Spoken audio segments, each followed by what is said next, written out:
All right, guys, so today we're going to talk about Drace defense. So, last video I did, we talked about defending guillotines from the standing position primarily, and I even showed a little bit of defending the mounted guillotine.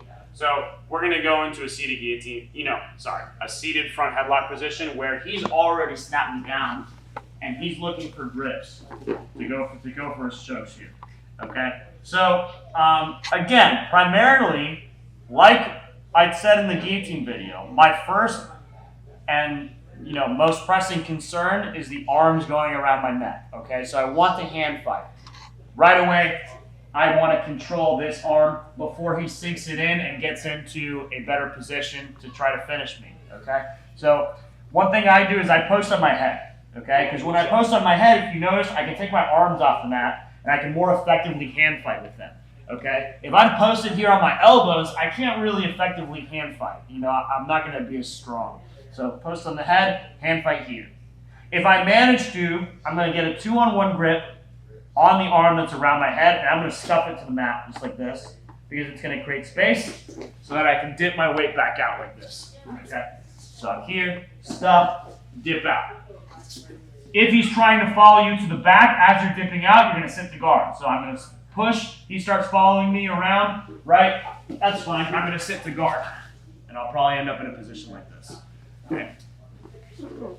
Sometimes it's better to just accept the bottom position rather than risk losing the scramble when he's trying to take the back, right? So, yeah, first and most pressing concern is the hand fighting here, okay? Now, let's say he starts to take my back, right? He starts circling to take my back, but he has not yet locked in his harness. In this case, I'm going to do an inversion, okay? If he locks in the harness, it's going to be really tough at that point, but if he's still circling, I'm going to tuck my inside arm here, post on my shoulder, tuck my head, pop my butt up. I can even frame on his face here with my free hand to push him away a little bit, and I'm going to swing this leg around. Maybe I even catch a triangle, right? Most of the time, though, you're just going to end up in some sort of guard position like this. So let's do that one more time. This time, try to take my back full speed. So we're here, we're hand fighting. He makes the decision to go around, so I invert. Right back to the guard here. Okay? Now, what if he decides, I'm not going to take the back. I'm going to try to finish a front choke.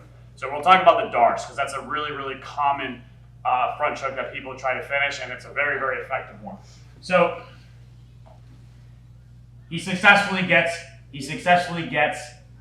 this arm across my neck here, right? And he starts to lock it, right? He starts to lock it, just like that. So the first thing I want to do here, if I can't immediately back out of this, is I'm going to spread my shoulders wide, okay? Because he's going to choke me by getting a compression of this shoulder into my neck and this arm into my neck. So he's going to do this, right? When he takes me over, that's how he's going to finish. So go ahead, right? Yeah, and now he's going to compress. And that's how he's going to finish. So by widening out my shoulders here, like this, right? If you guys can see, go ahead. On this side, right, this would be the shoulder that's going to press into my neck for his finish. I'm widening it out as much as I can to prevent this shoulder from collapsing into my neck, right? So this is the first thing I try to do. I try to get low. And a lot of times, if they cannot pull you over to your side in order to try to wrap a leg or to try to collapse their weight on you, they're just going to gas their arms out and they'll eventually let go, okay?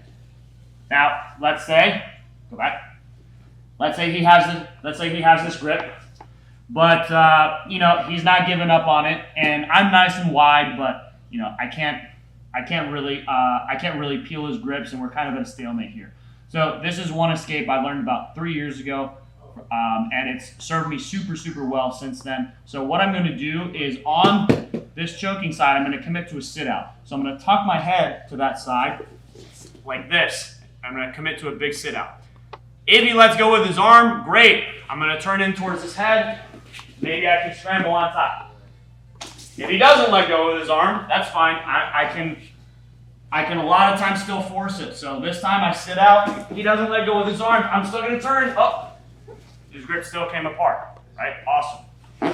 Best thing about this is I can't finish it. I don't lose anything from it. right? I just go right back into my shoulders, spread wide position, okay? Now, let's say he gets me really, really deep, okay? So let's say he takes me over.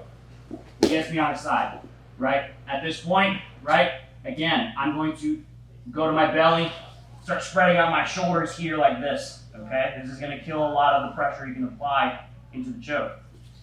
If he sits to his side and he starts wrapping my leg, right? Yeah, a lot of people will hook the leg, something like this, okay? This is really bad because, as you notice, now it becomes very difficult to widen myself and spread my shoulders out. So he can compress here. Go ahead. He can compress here.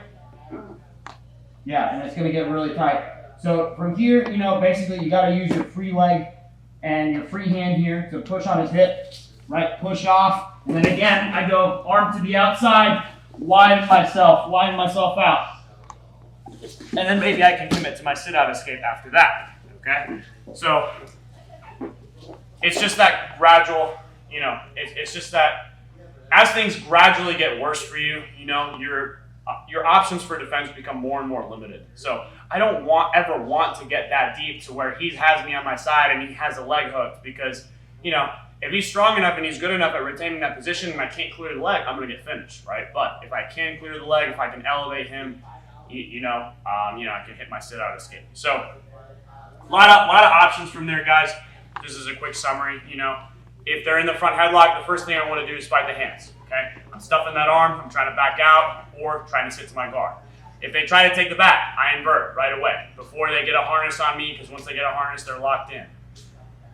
If they try to attack a front submission, you know, like a Drace or an anaconda or something that's going to compress my shoulder into my neck, I want to spread myself out. I want to make sure I can find a way to keep my arm to the outside and to stop that finish. And as things get deeper, there are ways you can defend, but you know your options become more and more limited. So early defense is always better than late defense. You should know both, but you know, it's better to be that guy that doesn't get put in bad positions rather than that guy that's constantly exhaustively working out of deep submissions.